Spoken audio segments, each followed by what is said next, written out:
Hi guys, Korean movie recapped here. Before we start, warning. Spoilers ahead. Today, I'm going to recap a 2010 Korean drama movie called Le Grand Chef.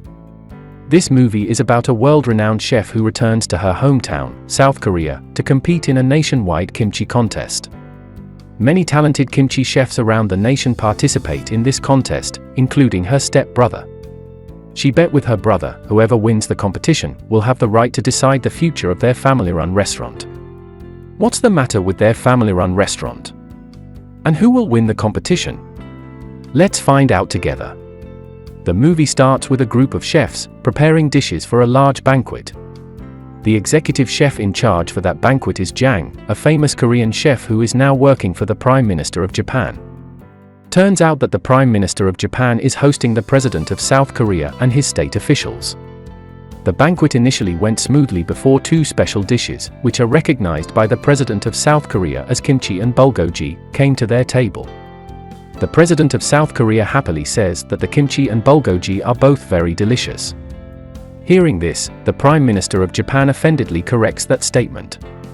He said that the dishes are yakiniku and kimchi, which are representative of Japanese food, not Korean. The President of South Korea is shocked by that statement and the situation is suddenly heating up. As a result, as soon as the President of South Korea returns to his country, he immediately instructs to hold a nationwide kimchi contest, to reaffirm that kimchi originates from South Korea. News of the kimchi contest quickly spread across the country and everyone knows about it, including Jang and her stepbrother, Chan, who is working as a vegetable seller in another city. Knowing that there will be a kimchi contest, Jang decides to resign from her job and return to her home country. One day, Chan decides to visit his stepmother, after 6 months of not showing up. He also brings his girlfriend, Jin. Coincidentally, that day, Jang also visits her mother after 10 years abroad. Their mother runs a traditional restaurant called Chunyeonggak. But because of debt and she hasn't felt well recently, the restaurant has been temporarily closed for 2 weeks. Knowing this, Jang tells her mom that she actually wants to close down the restaurant and change it into a modern restaurant. Of course, her mother and Chan don't let her do so because of the restaurant's historical value. Furthermore, her mother is aware that Jang actually doesn't want to change the restaurant, but to get rid of it instead. So, what makes Jang hate this place so much? Turns out that she has a bad memory with this restaurant. It reminds her of her childhood when her friends bullied her because she didn't have a father. That's why she wants to tear the restaurant down. On the other hand, Jang shows up in an interview show where she is asked about her decision on joining the kimchi contest. Now, everyone knows that an elite chef is joining the contest, including Chan. Jin convinces Chan to join the contest by telling him that he can pay his mother's debt if he wins.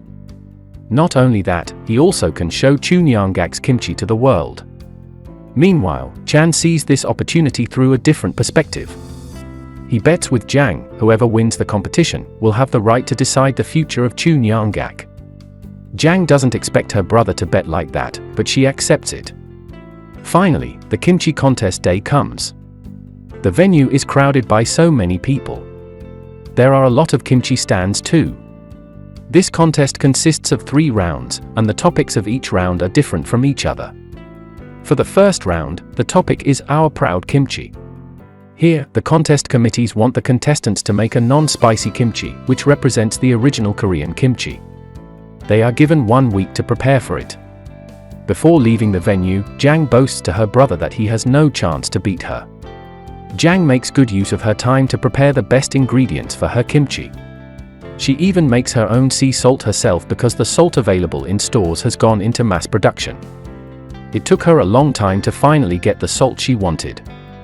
Meanwhile, Chan is working hard in the kitchen, trying every combination of ingredients to make the best kimchi. However, he just realizes that the other chefs won't use salt available in the store, they must have gotten better salt. But he is too late now.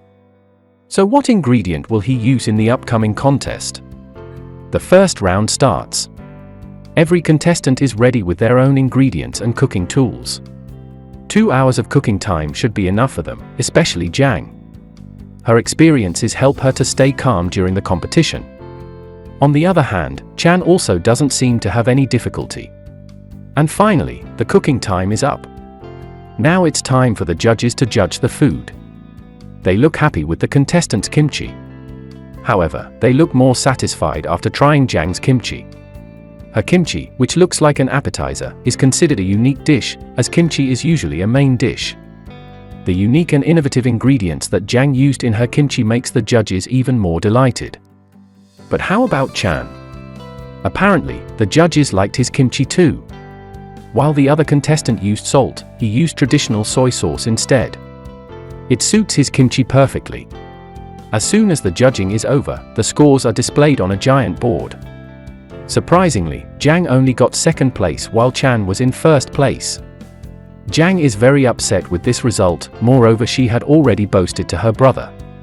But it's not over yet, they still have 2 more rounds to compete. The second round will start next week and the topic will be morning serenity with kimchi. Now, every contestant has to prepare for another menu. Chan decides to visit a coastal area to look for any ideas, accompanied by Jin. A lot of king crabs can be found there. While they are going to buy some, they meet a man who usually works for his friend in the persimmon fruit industry in Seoul. His name is Sang. Turns out that he comes from that area. Sang introduces them to a famous kimchi restaurant over there. Apparently, that's Sang's mother's restaurant. When they start eating, she tells them that her son was a talented runner who won a lot of national competitions. However, he is on the run now, and the police are looking for him. But still, she believes that her son is innocent. On their way back to Seoul, Sang stops their car. He asks them to accompany him to drink. Here, he admits that a few years ago he accidentally killed someone. He was drunk and got into a fight with someone. Long story short, he pushed the person into the street and a car hit him. Now the cops are looking for Sang, so he doesn't have the guts to come home. He really regrets what he did and misses his mother so much, especially her food. Jin convinces him to visit his mother and he agrees. That night, he finally meets his mom after years on the run. Meanwhile, that night Chan decides to catch some king crabs himself. He comes back bringing some while Jin has already been waiting anxiously on the pier. Somehow, Sang's mother is around there too and she invites them to come to her house. On their way, they see Sang is caught by the police. He asks for help, but his mother can't help him. This incident triggers Chan to remember his childhood trauma when his mother leaves him for no reason. Jin notices the change in Chan's behavior after that incident. He must have been reminded of his biological mother. Therefore, she decided to ask his father about it. It turns out that Chan's mother was deaf and Chan almost got killed because of it. That incident made her mother think, with her condition like that, she couldn't be a good mother for him. That's why she entrusted Chan to Jang's mother. However, Chan still thinks that his mother abandoned him. A few moments later, Jang's mother was found fainted and immediately brought to the hospital. On the other hand, round 2 of the kimchi contest is about to start. The top 10 contestants are ready with their own special kimchi recipe. Jang is using dried golden pollock fish for her main star while Chan is using the king crabs he caught before. During cooking, Chan's bad childhood memory is haunting him, making him lose his focus and injure his hand. He immediately gathers his focus back and continues his dish. Finally, the judging time comes. The judges compliment Jang's dried golden pollock fish kimchi although they underestimated it at first. Different from Jang, Chan gets negative comments from them. It's because his kimchi's taste doesn't match their expectations. As a result, Jang's rank boosts into first place. However, Chan still stays in the top 2, making him and Jang advance to the grand final. The topic will be the best kimchi can be made. Meanwhile, knowing that Chan still misunderstands his mother, Chan's father decides to take him somewhere. Turns out that he takes him to the doctor who treated his mother before she died. The doctor tells them that taking care of her was the most emotional moment of his career as he could see her passion to stay alive until her son visited her. She died right after the little Chan came. That story instantly changes the way Chan sees his mother. Now he knows that his mother loved him so much. And finally, the grand final begins. There are only Jang and Chan left, standing as the 2 best kimchi chefs in South Korea. Chan believes that he can beat her sister now. For this round, he named his dish Mom's Kimchi, while Jang named her dish Heartwarming Kimchi.